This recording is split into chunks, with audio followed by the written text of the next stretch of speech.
Alors, le scanner des coronaires est un examen simple, sûr et fiable, qui ne nécessite pas d'autre préparation que d'évaluer la fonction rénale.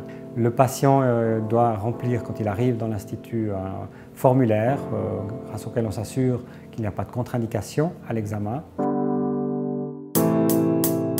Une fois que le patient est dans la salle d'examen, il n'y a qu'une chose à faire, c'est lui poser une simple voie veineuse et mettre en place un électrocardiogramme pour pouvoir synchroniser l'acquisition au scanner avec son rythme cardiaque. L'injection du contraste sert à rehausser les coronaires et les cavités cardiaques. Sans ce contraste, on ne peut pas différencier la paroi des vaisseaux du sang qui circule et donc on ne peut pas détecter des lésions dans les coronaires.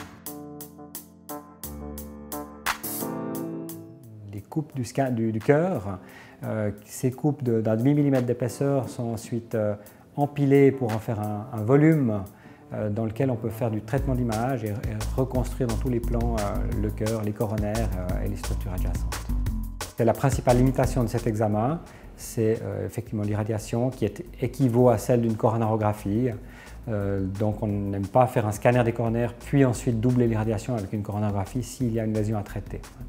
Le scanner actuellement est en train d'être changé. Cet appareil permettra de diminuer l'irradiation d'un facteur 10 environ et permettra d'ouvrir plus largement le dépistage des maladies coronariennes sans risquer d'irradier trop les patients.